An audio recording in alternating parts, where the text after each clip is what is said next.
ఆ రోజు బ్యారేజ్ కట్టడం జరిగింది. దానికి కూడా దగ్గర దగ్గర 70 సంవత్సరాలు పైబడింది.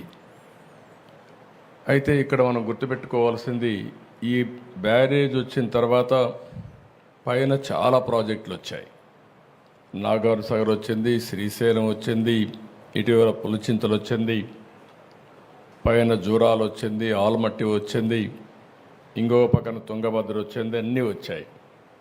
కానీ ఇన్ని ప్రాజెక్టులు వచ్చిన తర్వాత కూడా ఇంత పెద్ద ఎత్తున నీళ్లు వచ్చాయంటే ఈరోజు వాతావరణంలో వచ్చిన మార్పులే దీనికి కారణం.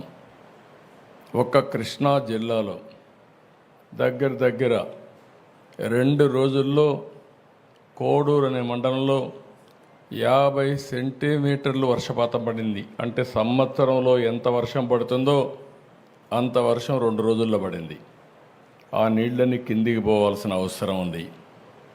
అదే సమయంలో గడిచిన ప్రభుత్వం చేసిన తప్పిదాల వల్ల చాలా దుర్మార్గంగా ప్రవర్తించారు.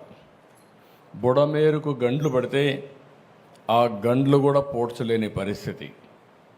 రోజు తెలుగుదేశం ప్రభుత్వం దగ్గర దగ్గర 57 కోట్ల రూపాయలు శాంక్షన్ చేసి ఆధునీకరణ కింద బుడమేరులో పనులు చేయాలని ఆ రోజు శాంక్షన్ చేస్తే రాజకీయ కారణాలతో దాన్ని క్యాన్సిల్ చేసే పరిస్థితికి వచ్చారు.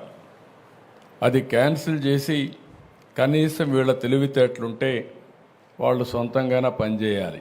ఆ పని కూడా చేయలేదు. దీనికి అదనంగా బుడమేరు మొత్తం ఆక్రమణకు గురి చేశారు. ఎవడికి దొరికింది వాడు అమ్ముకునే పరిస్థితికి వచ్చారు. తప్పుడు రిజిస్ట్రేషన్లు చేశారు, బిల్డింగ్లు కట్టారు. ఎక్కడికక్కడ నీళ్లు పోవలసిన బుడమేరుని ఇష్టానుసారంగా అక్రమ కట్టడాలకు నాంది పలికే పరిస్థితి వచ్చారు.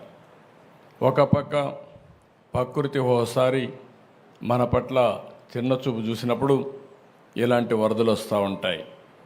అదే సమయంలో మనం కూడా కొన్ని వాతావరణంలో పెనుమార్పులు వచ్చే విధంగా మనం కూడా చేశాం. కాబట్టి ఇప్పుడు చూస్తామంటే ఎక్కడ చూసినా క్లౌడ్ బరస్టింగ్, అంటే ఆకాశంలో ఉండే మేఘాలు ఒకేసారి వర్షంగా మారిపోయి ఒకే ప్రాంతంలో కుంభవృష్టి వర్షం వచ్చే పరిస్థితి వస్తూ ఉంది.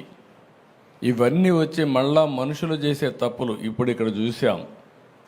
ఎక్కడ చూసినా ఒక డ్రైన్ కూడా తవ్విన పాపాన పోలేదు, ఒక కాలువ తవ్విన పాపాన పోలేదు. ఇంకొక పక్క ఎక్కడ చూసినా తప్పుడు బిల్లులు వేసుకొని తినేసే పరిస్థితికి వచ్చారు. అన్ని పాపాలు, వీళ్ళు చేసిన పాపాలు మన పట్ల శాపాలుగా మారాయి. ఈరోజు మన అందరం కూడా ఇబ్బందుల్లో పడే పరిస్థితి వచ్చింది. నేను చాలాసార్లు మీకు ఒక మాట చెప్పాను.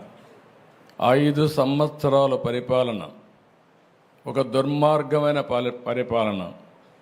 ఆ పరిపాలన యొక్క ఫలితాలు మీరు చూస్తే వ్యవస్థలో మొత్తం భ్రష్టు పట్టాయి. పనిచేసే వ్యక్తులు పనిచేయలేని పరిస్థితికి వచ్చారు. కడాన ఇవన్నిటి వల్ల ఇలాంటి విపత్తు వచ్చినప్పుడు నష్టపోయేది ప్రజలే నష్టపోయారు. అందుకని నాకు 10 రోజులు పట్టింది. మొదటి 2 రోజులు నేను అధికార యంత్రాంగాన్ని ముందుకు పోమన్నా పోయే పరిస్థితులు కూడా లేరు. అక్కడి నుంచి నేను అక్కడే ఉండి కడాన మీరు ఒకసారి చూస్తే బుడమేరులో దగ్గర దగ్గర 5 రోజులు రామానాయుడు అక్కడే ఉండి గండ్లు పూడ్చే పరిస్థితి వచ్చారు. ఆ గండ్లు పూడ్చారు కాబట్టి విజయవాడకు వచ్చే నీళ్లు ఆగే పరిస్థితి వచ్చింది. 2 మార్గాలు. ఒకటి, సిటీలో ఉండే నీరు బయట పంపించాలి, పైన వచ్చే నీరు ఆపాలి. పైన నీరు ఆపాలంటే గండ్లన్నీ పూడ్చాలి. గండ్లు పూడ్చాలంటే వాతావరణం సహకరించలేదు, వర్షాలు పడ్డాయి. ఆ గట్టంతా కూడా ఎక్కడికక్కడ దిగబడే పరిస్థితి ఉంది. దాంట్లో మళ్ళా ఒక లారీయో ఒక ట్రాక్టరో తీసుకపోతే, లేకుంటే ఒక ప్రొక్లైన్ తీసుకపోతే అది కూడా కూరకపోయే పరిస్థితి వచ్చింది. అయినా ఎక్కడికక్కడ మళ్ళీ దాన్ని లాక్కుంటూ